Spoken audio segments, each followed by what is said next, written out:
Brought to you in association with Grendel Press. This is Werewolf the Podcast, a serial killer drama.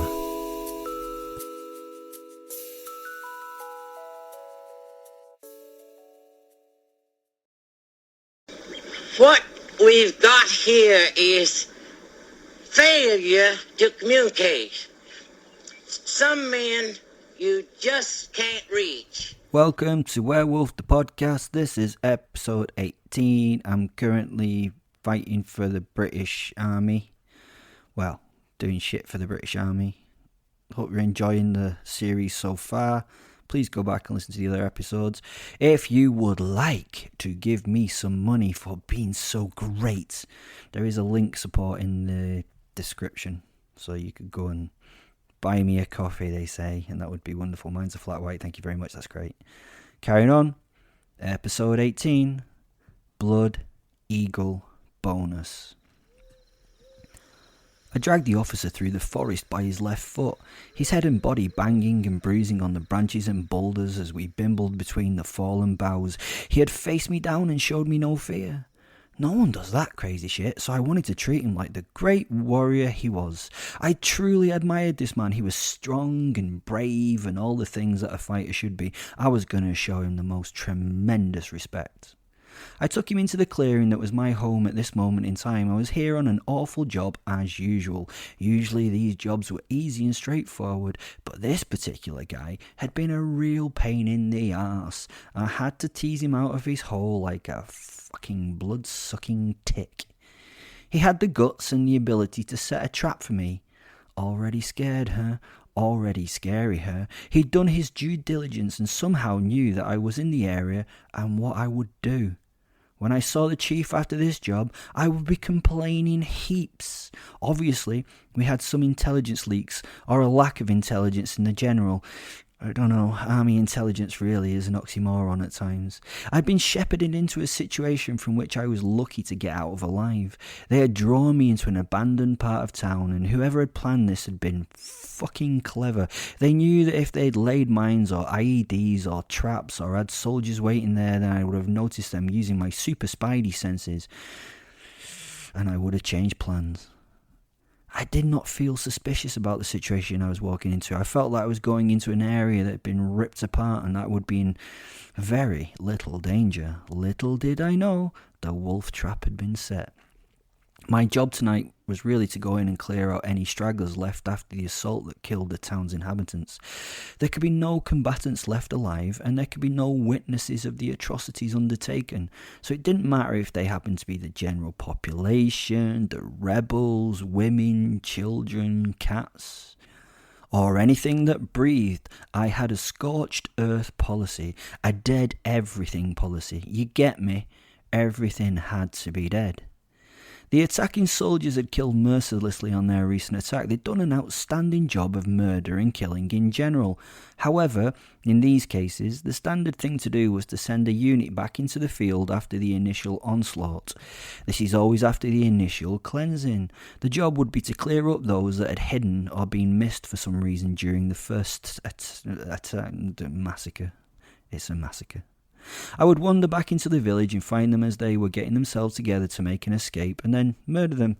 Or I would use my wolfy faculties to track them down to their hiding places, and then murder them.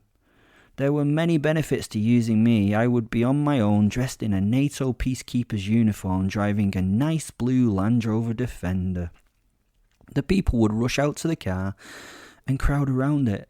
I would open the back to offer the food and the water that was back there. They thought I was the rescuer of the first wave, the nice people. I would get them to gather all the survivors, to bring them to the vehicle, to get help and support. I waited there for them. The young came, the old, the everyone.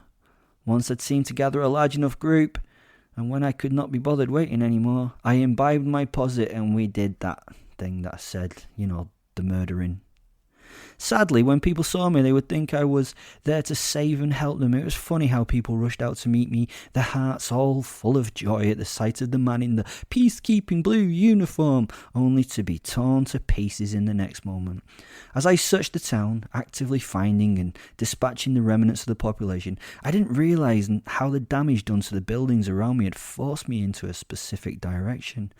I really should have noticed, but as usual, I was totally overconfident. The roadways had been so badly damaged that I had to abandon my vehicle. I wandered down a bomb and shell damaged number of streets to go to the centre of the town or the village or whatever it had been. I'd also been told that there was nothing left on the site that could do me significant harm. That intelligent intelligence are fucking totally liars. They often dumped me in bad situations on purpose, I thought, to see if I could get out of it in one piece. I had to finish the job quickly before the real peacekeepers did turn up. I had to be moving fast, so I'd always take the path of least resistance to get where I needed to be. I had not realised that this would be exactly what the commander of the opposing forces had planned. Clever bastard. In a short time and a few deaths, I'd reached a small square that at one time must have been a delightful bijou example of the classic architecture of this particular region, and now it looked like a bomb site that had been heavily bombed by big fuck-off bombs. I'd been brought to this site by the sense that there were still people hiding out in one of the not-so-damaged buildings, and it would be my job to make them not-so-people and much more so-corpses. I entered the square in my human form, a naked, shell-shocked man, and made my way towards the respective building. As I walked, the world became only dust and debris. Bits of sharp metal flying everywhere around me. Large caliber munitions were being used to shell the square. I was thrown around like a shitty ragdoll, being ripped and torn apart by hot iron and by many explosions. I could feel only the pain and the movement as I was shredded by shrapnel, and my hearing was gone to the explosive blasts. I stumbled as a leg shattered and fell. I absorbed my posit and sat through the next few moments in a non-Disney, dizzying whirlwind of brutalization. It was like being in a washing machine with several house bricks, I imagine. The wash cycle including exploding shrapnel which scythed through my flesh. I expected to see no more at any moment. My end was realised. Then my expectation was actually real. Then there was no more.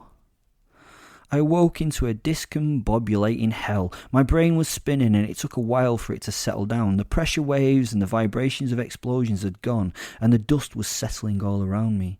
Somehow, by a happy stroke of luck, I had fallen behind some semi-destroyed vehicles which had taken much of the abuse. All I could do was try to get my wits back, and I lay still as though dead and wished that I fucking was after a while. Now prone and on my chest, I woke to a clanging world. My ears rang in defiance of their treatment. My vision was gone from my left eye, which was severely damaged. I was seriously messed up at this stage, but it would all heal given enough time. My vision in my right eye was already getting better. The focus and the colour came back into resonance in my brain. I felt the flesh and the bone in my body start to re-knit and rebuild. Wolfie will be back. And oh, how that wolf would make them pay. It actually did not matter who'd done this thing. I would take it out on the next whoever I would meet. Confusingly, the ground was still shaking. Slowly as I lifted my head, I saw the blurry outlines of heavy tracked vehicles start to enter the square. The tank was screening infantry as they made their way to where I lay. I knew I needed time to recover. My body would quickly heal if I gave it time. I would be ready to fight again in a matter of minutes, but I wasn't ready yet. In the lead tank was the commanding officer. He was a shrewd tactician, but he was not so clever that he didn't make it obvious who he was with a bit of over-ostentation of his uniform. As the tank got closer to me, I realised that my only option at this point was to stay fucking still. Play possum, as they say. And then I would get myself back together so that I could act when the time was right. He must have thought that I was dead as he drove to within a few metres of my position. As the tank's tracks settled down and the engine sputtered and died, he jovially ordered 4 men forward to check my shattered body. That was silly. They should have been shooting and throwing grenades to rip apart my downed corpse. They must have known nothing about how quickly I could regenerate back to health, and that in 4 or 5 minutes that they took to get to me, I would almost be fully healed and thoroughly fucked off to boot. They took their time getting closer, their rifles trained on me. The fear was blooming and booming in their little minds and hearts. I waited as they got closer and closer. This was a difficult balance to make. I had no way of knowing if my body would allow me to move when needed. I couldn't test it. I could just feel it repair.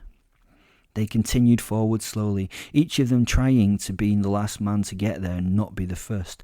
The longer it took, the better for me, and I was smiling and waiting, ready to go. Then one of the soldiers stepped into the puddle of my own blood that I lay in, and I moved. I smashed into the first 2 men, knowing they would not rise ever again with the 2 blows that I landed. Backs and heads had shattered and splattered with my impact. I got to the next 2 soldiers before the 2 dead had hit the floor and before the new foes had a chance to even raise a weapon. Speed was my friend. I kicked one at the tank with a sickening crunch, grabbed the second man's gun and bit into his head. I kept my momentum constantly going forward in a straight line, always on towards the war machine and its master. Shots started to rattle around me and I felt 1 or 2 hits, but I had a single target in mind, the commander in the tank. As I ran at him, he realised that it was him I was coming for, and he started to drop into the turret of the tank and reach for the outside hatch to seal it. Unluckily for him, I got there first and, wrenching the hatch from the tank top, snatched him out of the bolt hole and tucked him under one arm and shot away for cover.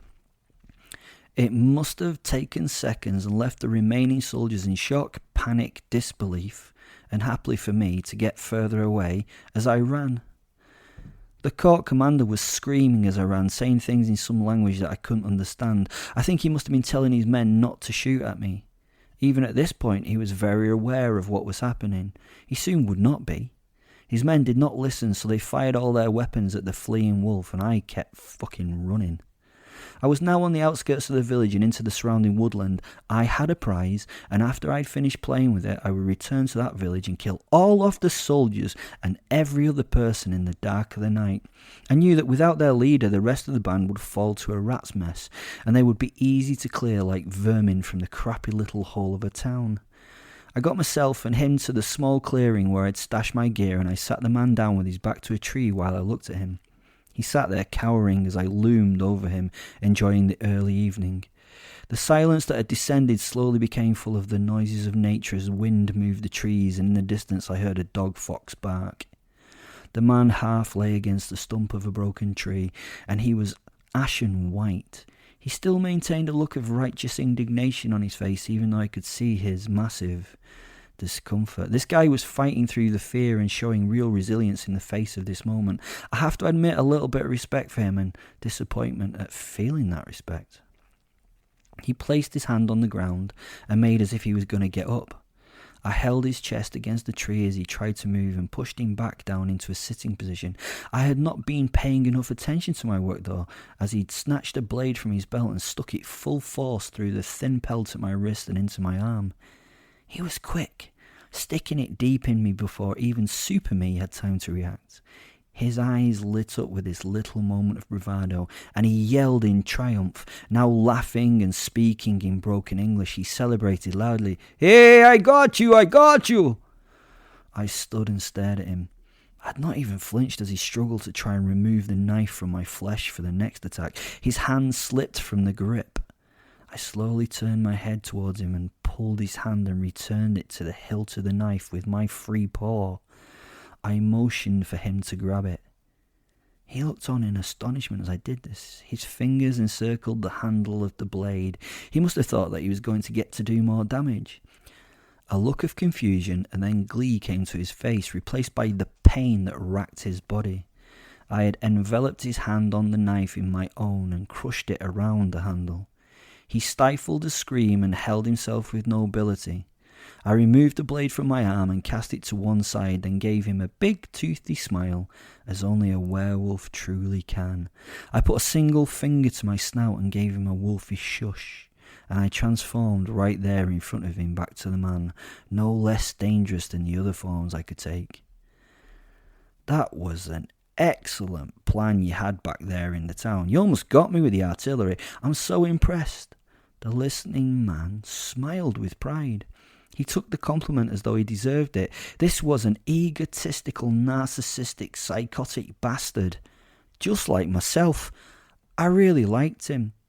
He started speaking something Slavic, and I shook my head and moved my grip up to his chin. "English, please. I have read the reports on you. They think that you are completely fluent." "Maybe next time I kill you." He smiled and looked away from my eyes. I laughed in response. He was cool.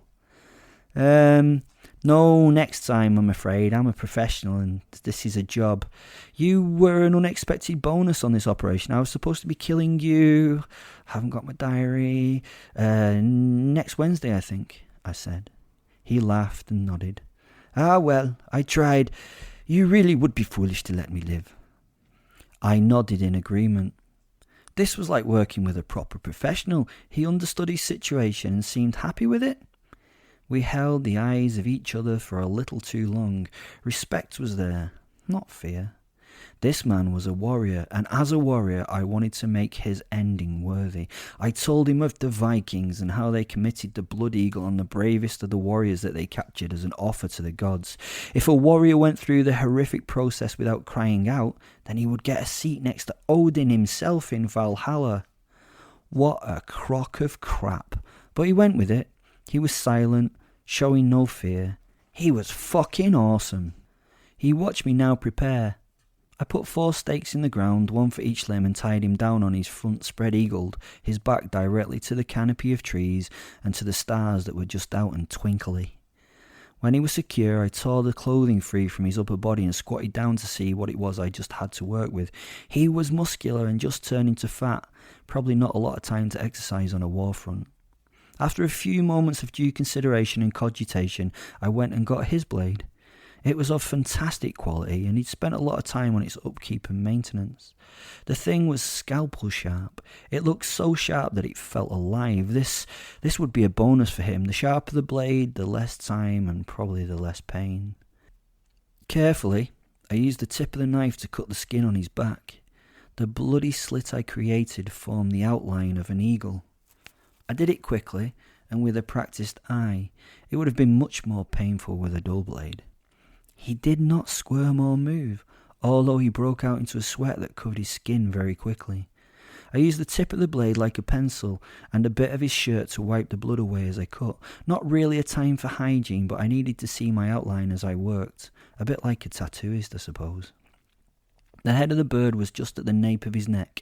The body of the eagle ran down the spine. The wings spread across his broad back onto each of his lats. I took my time and I did a pretty good job until the talons above his butt. They were a bit messy, be honest. Throughout this, he shook and shivered, but not once let a sound pass his lips. Not once did he pass out from the pain. He was incredible. Once I'd drawn the eagle, I sat back and took a picture of it for posterity and to show the chief what I'd captured. Then I went back to him to continue. I started with the left wingtip and started to take the skin from the fascia of the muscles, skinning him very proficiently. "Beautiful weather we're having here lately, sir," I said, amusing myself and my posit by pretending to be a hairdresser. Fenrir always appreciated my sense of humour. "Got any holiday plans this summer?" I asked him and paused as if waiting for a reply. "Well, you may be able to fly there if this operation is a success," Fenrir added. The knife was beautiful, gently lifting the skin and revealing the exposed muscle below. Honestly, once I'd removed it all, I realised I'd, only seen a few things more beautiful in my life. I stopped for another photo opportunity and a drink of water. I was so impressed with the guy that I even wasted some of the water on him, letting him take a sip from the bottle I held at his mouth. "How does that feel?" I asked. I wanted a genuine answer. I wasn't mocking him, I just wanted to know. "Not good," he replied in a heavy accent.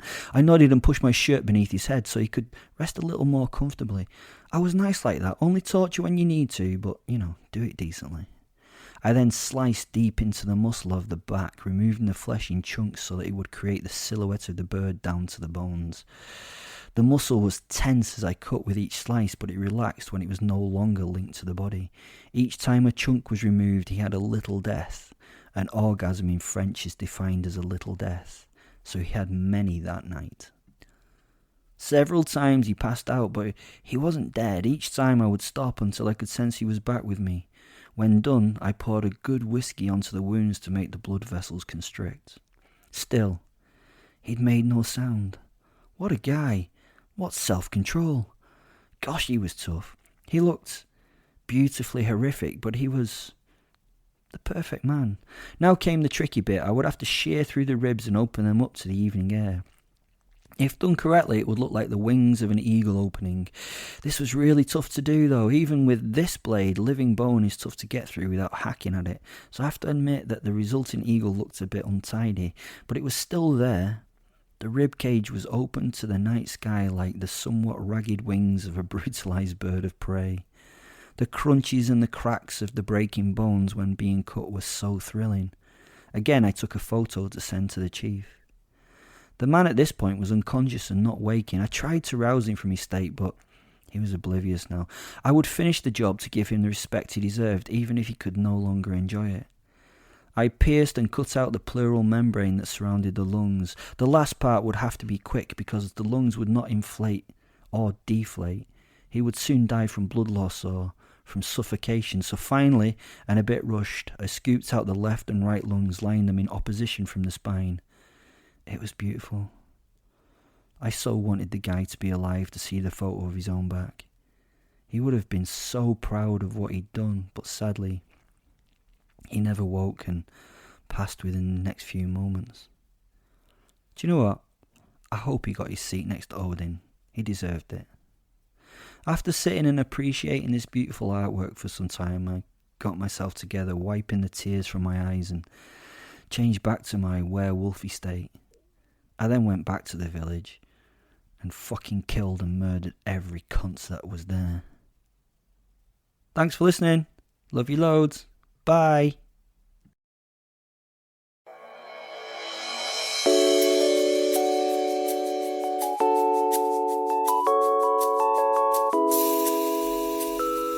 Brought to you in association with Grendel Press. This is Werewolf the Podcast, a serial killer drama.